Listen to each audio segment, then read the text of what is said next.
listening to the ProgAxia podcast. Well, I mean, one of the albums, and it was early on in your list, which is routinely held up as one of the great albums of all time, one of the great concept albums of all time, and I happen to have it here. Yeah, let's start with the biggie first. Let's go with Lamb Lies Down on Broadway, Genesis. On the show, I played a few tracks. Yeah, fantastic. I've got it here as well. I played a few tracks for this because I couldn't play one track. I mean, I've got to tell you, this is probably one of my favorite albums of this year. Lamb Lies Down completely blew me away. It was different from sort of anything else that Genesis had done. I mean, it was like, and consciously different. You know, it was created as, I think Peter Gabriel sort of basically created it as something which was a departure from the usual sort of English gentleness that the Genesis had, and it's a fantastic album. I've got a confession to make. Like when I was doing the show, as you know, you have to concentrate. And I decided I was going to play Lamb Lies Down Broadway, Fly in the Windshield, which I just absolutely love, and Broadway Melody of 1974, because it's a fantastic track. It wasn't until I listened to the show afterwards, that I realised I also played Cuckoo Cocoon as well. Wow. Had no, because it just flows. Everything just flows so beautifully. And I think what happened was when I was doing the show, I was listening to it and I was thinking, oh, I love this. I just love this. And I just kept it going. I thought, oh, I better get back in. So I sort of got 4 tracks in there, which I should have only had 3, but oh well, never mind, eh? So yeah, it's for me, it's just an incredible album. How about you? Absolutely, and you're right. It does have a different what would be the cleverest word for it? Sound texture, because it doesn't have so much of the pastoral, the 12-string, all that stuff we'd heard before, even on the previous album. So yeah, it was darker, it was rockier. Like all Genesis albums of this era, starts really strongly. I mean, Tony Banks's piano intro to the Lamb itself. Then it comes in with the bass. Oh, yeah, it's great. And we're both sort of holding up the artwork, the album. I mean, this intrigued me as a lot of artwork did, but you've got kind of a meta thing going here with the person staring. You've got the story inside. Yeah. And you've got faces on the back. And yeah, so you throw yourself into it like all good prog rock concept albums. You immerse yourself into it. You're trying to work out what's going on. Again, some weird stuff going on, and yeah, fantastic. To me, though, it's three sides worth of good music, and I think the story's now fairly well known that Gabriel was struggling to finish the lyrics and some of it, and the other guys were in the other room, weren't they, sort of waiting, coming up with some more interesting musical bits.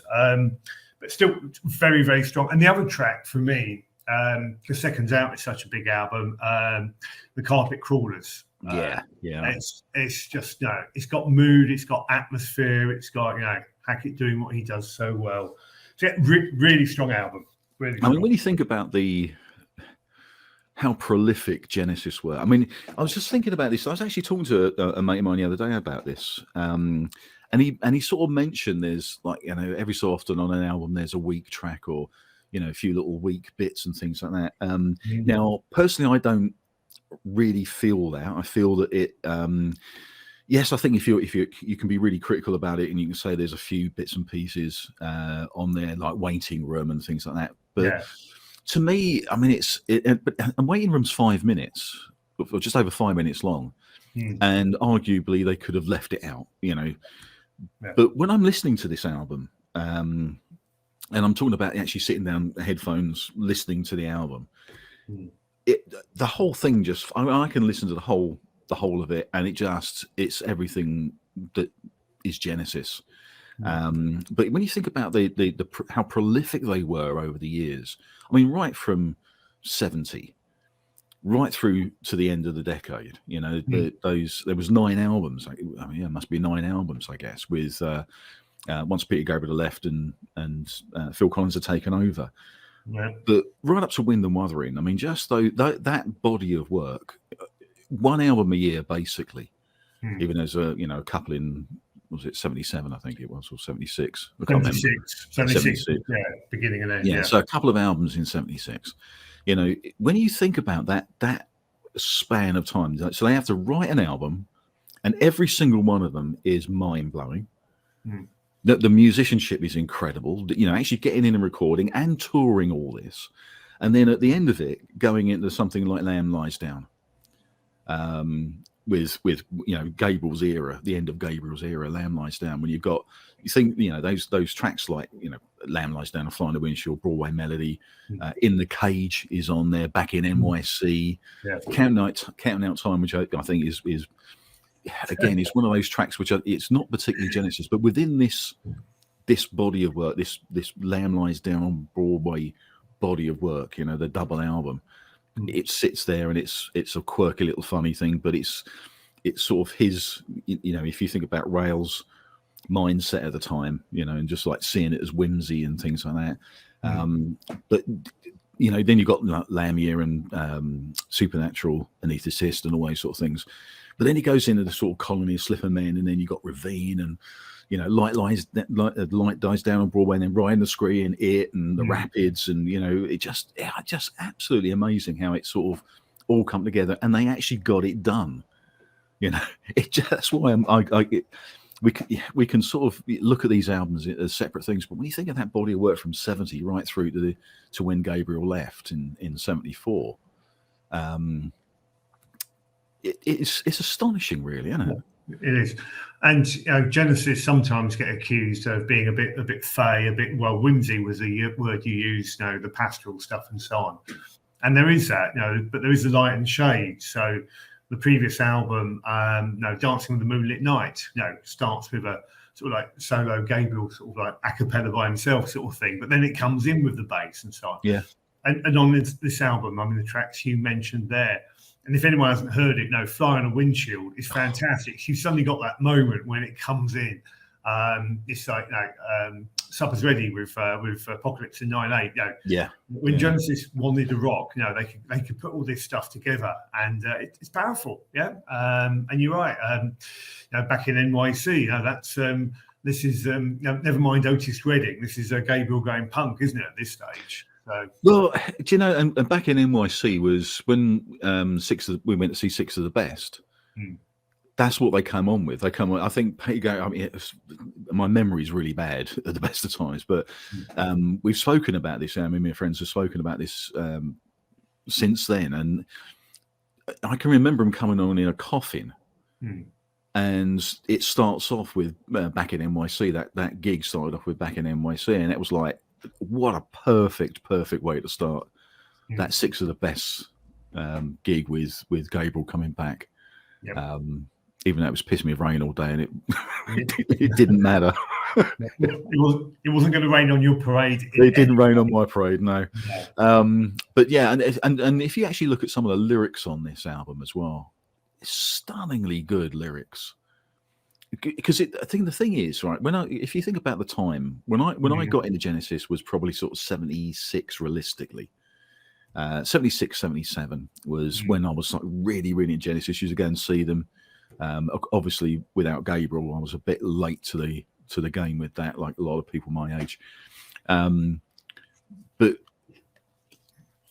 getting the album, I remember sort of getting this, and it just fascinated me. America fascinated me anyway when I was 16, 17. Yeah. I wanted to go there. You know, you see all the TV programs, and you see these pictures of New York, and you see the sidewalk steam coming off the sidewalk, you know, and you know these different places. And this album sort of just encapsulated that vibe in such a way that it was intoxicating in some ways, you know. So, and as I say, sort of pulled it away from that English progressive rock, which I think was a brave move in some ways, although I think it was really needed. I think they just needed something else to do.